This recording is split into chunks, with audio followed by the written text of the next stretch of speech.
Eu sou Nathalie Jane Wilson, tenho 25 anos e recentemente me formei com um mestrado em tecnologia médica. Sempre fui uma decepção, uma peça fora do lugar na família perfeita deles. Então, quando me convidam para um jantar sofisticado em um resort nas montanhas fora de Denver, eu já sei que algo está errado. Eles nunca se importaram antes, então por que agora? Naquela noite, a sala de jantar estava tensa, o tilintar dos copos cortando o silêncio. Meus pais sentavam-se na cabeceira da mesa, com sorrisos frios e falsos. Então, minha mãe se inclina para a frente, a voz afiada como uma faca. Você é um porco, ela grita, as palavras me cortando por dentro. Eu congelo, o coração disparado. Foi então que eu percebi. Sua mão, rápida e furtiva, deixou cair um pó desconhecido no meu copo d'água. Meu estômago se contorceu. O que ela estava fazendo? Não vacilei. Não gritei. Em vez disso, sorri, a mente a mil olhei para minha irmã, que ria do outro lado da mesa, alheia atenção. Com um gesto sutil, empurrei meu copo para ela, trocando-o com o dela. Saúde, irmã, disse, com a voz calma. Ela sorriu, ergueu o copo e tomou um gole. O rosto da minha mãe ficou pálido, os olhos arregalados de pânico. A sala prendeu a respiração. Antes de contar minha história, queria saber a hora e a cidade de quem me ouvia. E fiquei feliz em perceber para onde minha história estava indo. Crescer na família Wilson era como viver em uma panela de pressão. Meu pai, Robert Wilson, era o CEO da Wilson MedTech, uma empresa de Denver que produzia monitores de saúde inteligentes e lucrava milhões. Ele não era apenas um empresário. Era um controlador, sempre dando ordens, a voz ecoando pela mansão como a de um sargento de instrução. Minha mãe, Patricia Wilson, não era diferente. Como CFO da empresa, ela se obsessava com a imagem da família, garantindo que cada gala beneficente comunicado à imprensa nos mostrasse como a dinastia dourada de Denver. Para eles, eu era a falha na imagem perfeita. Eu sou Nathalie Jane Wilson e nunca me encaixei no molde deles. Desde criança, quis usar tecnologia para tornar a saúde gratuita para quem não podia pagar. Meus pais viam isso como traição. Você está desperdiçando nosso legado, meu pai berrava, o rosto vermelho, batendo a mão na mesa. Minha mãe apenas encarava, os lábios apertados, resmungando sobre como eu destruiria nosso nome. Enquanto isso, minha irmã, Erica Wilson, era o orgulho deles.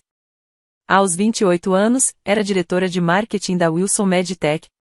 Sempre sorrindo para as câmeras, sempre dizendo as coisas certas. Erica tem visão, minha mãe dizia, com a voz carregada de aprovação. Eu ficava ali invisível, engolindo o aperto. A verdadeira tensão começou com a vovó Ellen. Ela era a única que me entendia. Quando eu tinha 16 anos, ela me puxava de lado durante as viagens da família para nosso refúgio nas montanhas, os olhos calorosos. Siga seu coração, Nathalie, ela sussurrava, e não a ganância deles. Ela era uma enfermeira aposentada, apaixonada por ajudar pessoas, e enxergava aquela chama em mim. Quando ela faleceu, há 5 anos, fiquei devastada. Então descobri que ela me deixará um fundo fiduciário, $15 milhões que seriam meus ao completar 25 anos. Meus pais ficaram furiosos. Esse dinheiro pertence à família, meu pai rosnou uma noite, a voz baixa e ameaçadora. Eu tinha 20 anos na época, ainda na faculdade, mas sentia mudança. Eles pararam de fingir que se importavam. Não era apenas sobre o dinheiro. A Wilson MedTech era o reino deles, e eles o protegiam ferozmente. Eu os ouvia à noite, sussurrando sobre como proteger a empresa de ameaças. Eu não sabia o que queriam dizer, mas me causava arrepios. Erica, no entanto, estava alheia. Ela atravessava a casa falando sobre lançamentos de novos produtos, sem perceber a tensão que corria por baixo da superfície. Tentei falar com ela uma vez, quando estávamos sozinhas na sala de estar. Você já sente que eles estão escondendo algo? Perguntei, com a voz quase um sussurro. Ela riu, me dispensando com um gesto. Você é paranoica demais, Nathalie, disse, jogando o cabelo para trás. Mas eu não estava paranoica. A pressão dos meus pais só aumentava à medida que eu envelhecia. Quando comecei a pós-graduação na Universidade do Colorado, eles já eram implacáveis. Entre para Wilson MedTech, ou você sai desta família, disse meu pai durante uma discussão acalorada, com os olhos frios. Eu tinha 23 anos, dividindo meu tempo entre aulas e um trabalho meio período, tentando construir meu próprio caminho. Minha mãe entrou na conversa, com a voz cortante: você não é feita para essa indústria. Faça apenas o que mandamos.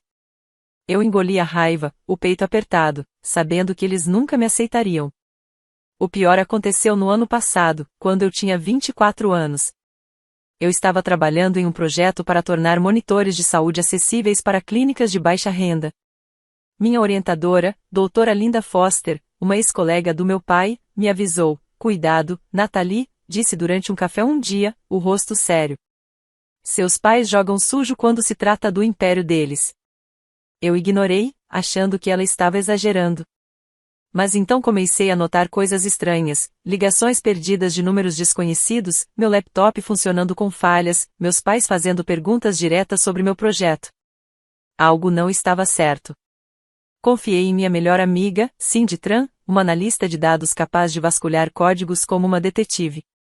Algo está errado, contei a ela uma noite, andando pelo meu apartamento. Meus pais estão agindo de forma estranha e não confio neles. Cindy assentiu, os dedos voando sobre o teclado.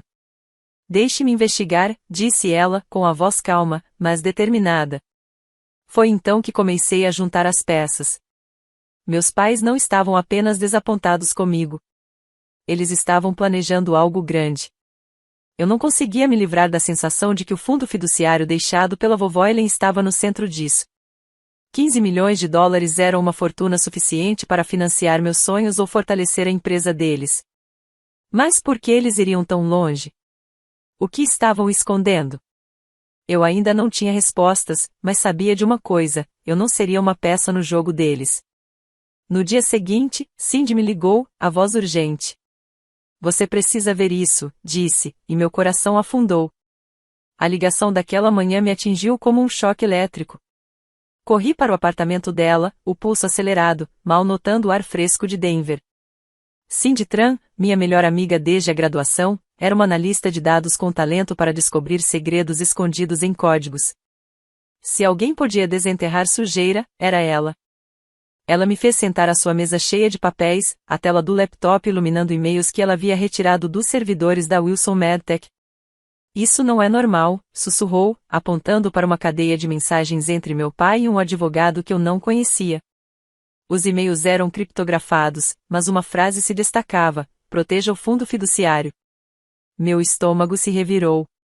Os 15 milhões de dólares que a vovó Ellen me deixou deveriam ser meus agora que eu completará 25 anos, mas meus pais estavam estranhamente silenciosos sobre isso. Inclinei-me para perto, examinando a tela. Outro e-mail mencionava a violação de dados e meu nome. Meu coração afundou. Será que estavam tentando me incriminar? Eles estão planejando te incriminar, disse Cindy, estreitando os olhos. Estão forjando documentos para fazer parecer que você roubou dados proprietários da Wilson Medtech. Um calafrio me percorreu. Não se tratava apenas de dinheiro. Era sobre me destruir. Já suspeitava que algo estava errado há dias. Meus pais mal haviam falado comigo desde que terminei a pós-graduação, suas ligações curtas e frias. Então, do nada, minha mãe enviou uma mensagem convidando-me para um jantar em família em nosso refúgio nas montanhas. Queremos celebrar sua graduação. Ela escreveu suas palavras carregadas de uma doçura que soava errada. Meu pai, por sua vez, ligou com a voz áspera pelo telefone. Esteja lá, Natalie. É importante. Eu não acreditei. Eles nunca se importaram com minhas conquistas antes. Por que esse súbito interesse agora? Alguns dias antes, confidenciei tudo à doutora Linda Foster, minha orientadora da pós-graduação, durante o almoço. Ela havia trabalhado com meu pai anos atrás na Wilson Medtech e sabia o quão impiedoso ele podia ser. Fique atenta, alertou, mexendo o café devagar. Robert joga sujo quando se trata de controle. Suas palavras ficaram gravadas na minha mente, e agora, olhando para a tela de Cindy, parecia uma profecia. Pedi a Cindy que continuasse investigando para encontrar provas do plano deles. Ela assentiu, os dedos já voando pelo teclado. Me deu um dia, disse. Confiei nela completamente. Quando finalmente dirigi até o refúgio nas montanhas naquela noite, meus nervos estavam à flor da pele. A estrada sinuosa pelos roquis parecia interminável, com os pinheiros escuros surgindo como testemunhas silenciosas. Segurei firme o volante, revivendo na cabeça as descobertas de Cindy, documentos forjados, uma suposta violação de dados. Meu nome sendo arrastado na lama, tudo para roubar minha herança. Meus pais não eram apenas gananciosos, estavam desesperados. A Wilson Medtech vinha perdendo contratos ultimamente. Rumores sobre dispositivos defeituosos circulavam. Estariam me usando como bode expiatório para salvar o império deles? Cheguei ao refúgio, um chalé amplo com janelas do chão ao teto. A sala de jantar estava preparada como um palco, taças de cristal, talheres polidos, um lustre lançando um brilho suave. Minha irmã, Erika Wilson, já estava lá, conversando com alguns amigos da família, rindo de maneira leve e natural. Ela não percebeu a tensão nos meus ombros quando entrei. Meu pai estava junto à lareira, a postura rígida, tomando um gole de uísque. Minha mãe me recebeu com um sorriso que não chegava aos olhos. Que bom que você veio, Nathalie, disse, com a voz melosa. Assenti, a garganta apertada, examinando a sala em busca de algo fora do lugar. Quando nos sentamos para jantar, o ar parecia pesado, como uma tempestade prestes a cair. Minha mãe derramou água no meu copo, os movimentos deliberados. Observei cada gesto, o coração batendo forte. Então eu vi. Sua mão deslizou algo no meu copo, um pó fino que se dissolvia rapidamente. Meu sangue gelou. Era isso. O plano deles estava em ação. A mão da minha mãe pairou sobre o copo, o pó se dissolvendo na água como um segredo que ela achava que eu jamais perceberia. Meu coração disparou, mas mantive o rosto impassível, cada nervo gritando para agir. Eu a tinha visto colocar a substância, e o aviso de Cindy sobre o plano de me incriminar queimava na minha mente. Não se tratava apenas de um jantar em família. Era uma armadilha. Meus olhos se voltaram para minha irmã Erika, do outro lado da mesa, rindo com um amigo da família, o copo intocado. Uma ideia afiada e imprudente surgiu. Inclinei-me para trás, forçando um sorriso casual. Ei, Erika, chamei, a voz firme apesar da tempestade interna. Seu copo está quase vazio. Vamos trocar? Antes que ela pudesse protestar, deslizei meu copo em sua direção, trocando-o com o dela em um único movimento. Ela ergueu uma sobrancelha, divertida, e deu de ombros. Tudo bem, Nathalie, disse, despreocupada, alheia ao perigo. Ela levantou o copo, aquele que minha mãe havia adulterado, e tomou um longo gole. Minha mãe congelou, o garfo caindo sobre o prato. Seus olhos se arregalaram, um lampejo de pânico quebrando a máscara de compostura. Por um instante, tudo desacelerou. O burburinho dos convidados desapareceu, o tilintar dos talheres perdeu força. Observei Erika, o peito apertado, esperando. Então aconteceu. Ela tossiu, levando a mão à garganta. Uma vez que engasgou, o rosto dela ficou vermelho. Ela balançou o copo, que escapou de seus dedos e se estilhaçou no chão de madeira. A sala entrou em caos. Um convidado gritou, chamem uma ambulância. Meu pai saltou da cadeira, o rosto pálido, dando ordens aos funcionários. Minha mãe se levantou, as mãos tremendo, olhando para Erika como se tivesse visto um fantasma. Eu não me movi. O coração disparado, mas mantive a expressão calma, a mente afiada. Esta era a minha chance. Tirei o telefone do bolso, discretamente ativando a gravação, capturando os sussurros desesperados da minha mãe para meu pai. Como isso aconteceu? Ela sibilou, a voz baixa, mas frenética. Você disse que estaria tudo bem. Meu pai lançou-lhe um olhar severo, murmurando, controle-se, Patrícia. Suas palavras eram ouro, prova da culpa deles. Erika agora lutava para respirar, os olhos cheios de confusão. Um amigo da família, médico, correu até ela, verificando o pulso. Ela está tendo uma reação alérgica, disse, a voz urgente. Ela tem alguma alergia? Minha mãe gaguejou. Não, ela não tem. Mas eu sabia melhor. O pó não era para Erika. Era para mim. Anos atrás, eu havia ouvido meus pais discutindo sobre minhas alergias na infância a certos compostos. Eles achavam que eu havia esquecido, mas não. Qualquer que fosse a substância naquele copo, era para me nocautearem, talvez me fazer parecer instável, incapaz de reivindicar o fundo fiduciário da vovó Helen. Olhei para Cindy, que se passava por uma convidada do jantar. Ela havia insistido em ir, misturando-se com sua perspicácia e um crachá falso. Nossos olhares se encontraram, um aceno silencioso, confirmando que ela estava pronta. Enquanto os convidados se amontoavam ao redor de Erika, Cindy discretamente conectou seu telefone ao meu, para fazer backup do vídeo que eu estava gravando. Ela também trouxe um pendrive com os e-mails forjados que havia encontrado, pronta para entregar caso a situação escalasse. Estávamos preparadas, mas meu estômago se contorceu de culpa ao ver Erika segurando a garganta. Eu não queria que ela se machucasse, mas precisava expor meus pais. Meu pai agarrou meu braço, a mão firme. O que você fez, Nathalie? Rosnou, a voz baixa para que os convidados não ouvissem. Eu me soltei, encarando-o. Nada, disse friamente. Talvez devesse perguntar à sua esposa. Os olhos dele se estreitaram, mas não insistiu, não com todos observando. Minha mãe estava à beira de um colapso, as mãos inquietas enquanto tentava acalmar os convidados. Foi apenas um engano, disse, a voz aguda. Ela vai ficar bem. Mas os olhos dela continuavam a me fitar, como se soubesse que eu havia visto tudo. A sirene da ambulância ecoava à distância, cortando o ar das montanhas. Recuo, misturando-me ao caos, com meu telefone ainda gravando. Cindy se aproximou, sussurrando, tenho os e-mails prontos. Estamos preparadas. Assenti, a mandíbula tensa. Meus pais achavam que poderiam me incriminar, me destruir, mas haviam calculado errado. Eu não era mais uma peça deles. Quando os paramédicos entraram apressados no chalé, guardei meu telefone, com a evidência segura. Eles retiraram Erika, os sapatos batendo no chão de madeira enquanto as luzes da ambulância piscavam pelas janelas.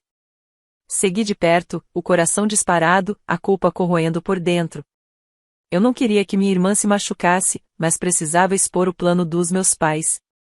Na sala de espera do hospital, o cheiro estéril de antisséptico queimava meu nariz. Andava de um lado para o outro, o telefone pesado no bolso com o vídeo dos sussurros desesperados da minha mãe. Cindy sentou-se ao meu lado, o rosto calmo, mas concentrado, segurando o pendrive com os e-mails forjados. Ela vai ficar bem, disse Cindy, com a voz firme. Os médicos disseram que era apenas uma reação alérgica leve.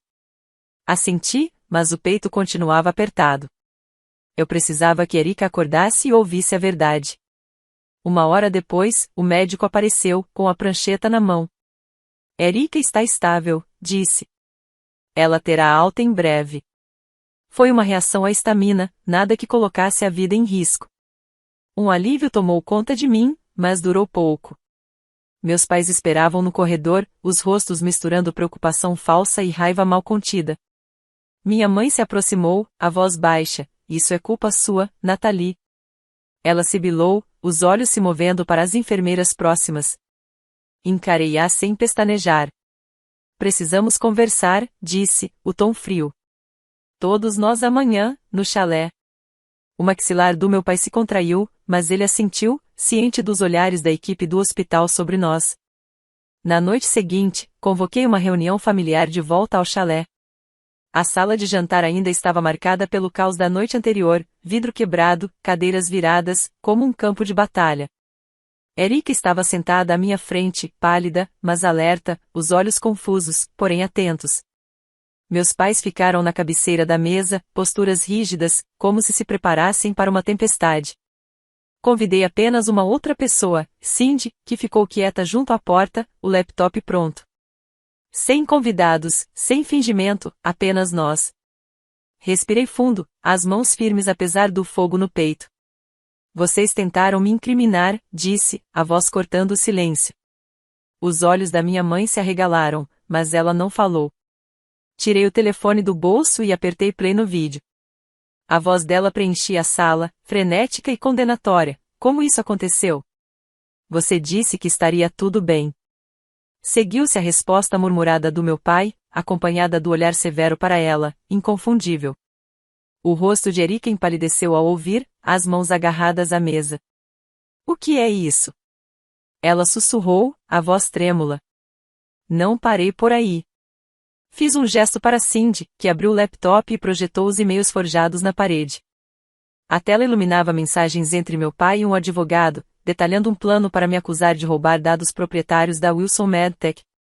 Meu nome estampado em documentos falsos, planejados para me pintar como traidora, incapaz de reivindicar o fundo fiduciário da vovó Ellen. Vocês queriam tudo, minha voz subiu. 15 milhões não eram suficientes. Vocês precisavam me destruir também. O rosto da minha mãe se contorceu. Você está delirando? Ela explodiu, mas a voz falhou, denunciando-a. Meu pai deu um passo à frente, punhos cerrados. Você não entende de negócios, Nathalie, rosnou. Estávamos protegendo a empresa. Eu ri, um som amargo. Protegendo-a drogando-me. A cabeça de Erika se ergueu, os olhos alternando entre nós. Drogada? Ela perguntou, a voz quase inaudível. Virei-me para ela, suavizando a expressão. Eles colocaram algo no meu copo, Erika. Era para mim? O rosto de Erika se desfez, uma mistura de choque e traição. É verdade? Ela exigiu, olhando para nossos pais. Minha mãe gaguejou, foi um engano, mas meu pai permaneceu em silêncio, os olhos frios. Apertei play novamente, deixando o vídeo repetir as vozes deles, ecoando como uma confissão. Erika levantou-se, a cadeira arrastando-se pelo chão. Como vocês puderam? Ela disse, lágrimas nos olhos. Ela é sua filha, não cedi. Vocês acharam que poderiam me arruinar, me fazer parecer instável e tomar o fundo fiduciário, disse, encarando meus pais. Mas vocês calcularam errado. Assenti para Cindy, que me entregou uma cópia dos e-mails impressos e com carimbo de data e hora. Isso vai para a polícia, disse, a voz firme. Minha mãe avançou, tentando agarrar os papéis, mas Cindy se interpôs, bloqueando-a. Acabou, eu disse. Tirei o telefone do bolso e disquei 190. Preciso denunciar um crime, falei, os olhos fixos nos meus pais. Os rostos deles perderam a cor ao ouvir a voz da atendente no telefone. Erika ficou ao meu lado, a mão sobre meu ombro, uma promessa silenciosa. Acabava a vez de sermos peças deles. Quando a ligação terminou, senti o peso da traição deles ainda mais pesado sobre mim.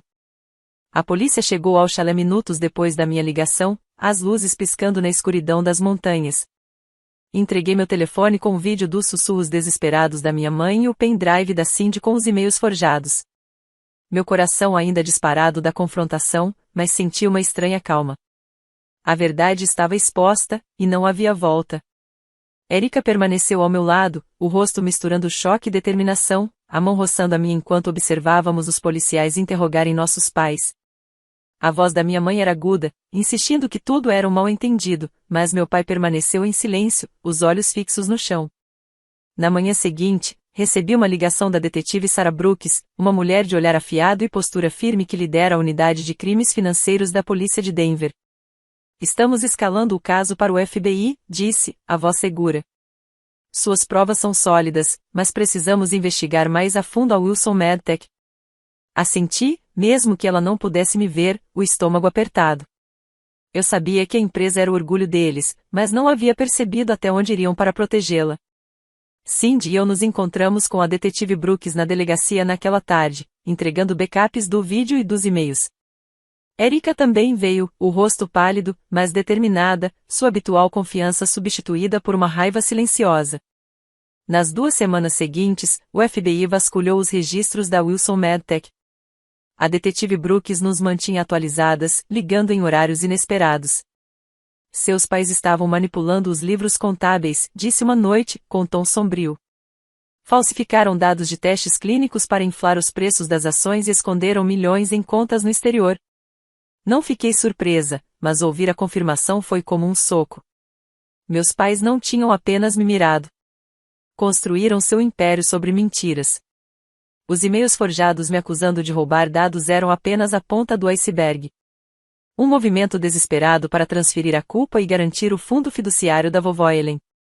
Erika e eu nos encontramos com a detetive Brooks em uma cafeteria no centro para revisar as descobertas. Ela deslizou uma pasta pela mesa, cheia de planilhas e memorandos internos. Eles planejavam culpar você por uma violação de dados, Natalie, disse, apontando uma página. A substância no seu copo era para te desorientar, fazer você parecer instável o suficiente para vender a história. As mãos de Erika se fecharam em punhos, brancas de raiva. Eles me usaram, disse, a voz baixa. Eu era a filha adorada deles, e me deixaram beber daquele copo. Segurei sua mão, a própria raiva fervendo. Eles nos usaram as duas, disse. A investigação avançou rapidamente. O FBI fez uma batida na sede da Wilson Medtech, um prédio moderno no Distrito Tecnológico de Denver. Assisti às notícias do meu apartamento, vendo agentes retirarem caixas de documentos enquanto repórteres se aglomeravam. Funcionários permaneciam do lado de fora, chocados, alguns em lágrimas. Senti uma pontada de culpa por eles, mas não pelos meus pais. Eles escolheram esse caminho. Cindy estava ao meu lado, rolando atualizações em seu laptop. Acabou para eles, disse, apontando para uma manchete sobre acusações de fraude. Assenti, a mandíbula tensa. A empresa que meus pais construíram estava desmoronando, e o controle que tinham sobre nós também. Uma semana depois, a detetive Brooks nos chamou novamente à delegacia. Temos provas suficientes para prendê-los, disse, com a voz firme. O vídeo, os e-mails e agora os registros financeiros. Eles enfrentarão acusações sérias. Erika e eu trocamos um olhar, um acordo silencioso se formando. Seguimos Brooks até uma sala de espera, onde meus pais estavam atrás de vidro. O rosto da minha mãe estava abatido, os olhos vermelhos de tanto chorar. Meu pai parecia menor, sua habitual arrogância desaparecida. Vocês não entendem, disse minha mãe pelo interfone, a voz suplicante. Fizemos isso pela família. Inclinei-me para a frente, a voz firme. Vocês fizeram isso por si mesmos, disse. Tentaram me arruinar e machucaram a Erika. Acabou. Erika sentiu, os olhos duros. Vocês não são mais nossos pais, disse, a voz embargada, mas firme. Nos viramos e nos afastamos, os protestos deles desaparecendo atrás de nós. Aquele momento parecia um alívio, mas deixou um vazio doloroso. Eles tinham sido nossa família, mas a traição cortou esse laço. Erika e eu dirigimos de volta ao meu apartamento em silêncio, com os Rockies se erguendo ao longe. Não precisávamos falar para saber o que vinha a seguir. O fundo fiduciário da vovó Ellen agora era nosso, e usaríamos para construir algo melhor, algo honesto. Mas, primeiro, precisávamos enfrentar as consequências dos crimes deles. O FBI estava em ação, e a verdade prestes a se revelar completamente. Ao entrarmos na cidade, meu telefone vibrou com outra atualização da detetive Brooks. Sua mensagem foi breve, mas definitiva: o julgamento está marcado para a próxima semana. Suas provas selaram o destino deles. Coloquei o telefone de lado, sentindo o peso de suas palavras. Erika e eu estávamos prestes a presenciar o fim do império dos nossos pais e o começo de algo novo. O último mês havia sido uma tempestade, mas agora, em um tribunal de Denver, sentia-me pronta para fechar esse capítulo. O julgamento foi rápido, quase clínico. A promotoria, armada com nosso vídeo, os e-mails forjados e os registros financeiros do FBI, apresentou um caso contundente. Meu pai, Robert Wilson, e minha mãe, Patricia Wilson, permaneceram impassíveis enquanto as evidências se acumulavam. Testes clínicos falsificados, contas no exterior e a tentativa de me incriminar por uma violação de dados para tomar o fundo fiduciário de $15 milhões da vovó Ellen. O martelo do juiz caiu como um golpe definitivo. Meu pai recebeu 7 anos de prisão por fraude e conspiração. Minha mãe, 5 anos por seu envolvimento no esquema. Ao serem levados algemados, os olhos da minha mãe se encontraram com os meus, suplicando perdão. Eu desviei o olhar. Não havia volta. A Wilson Medtech colapsou quase da noite para o dia. A notícia atingiu Denver como uma onda de choque, manchetes gritavam um escândalo, e as ações da empresa despencaram.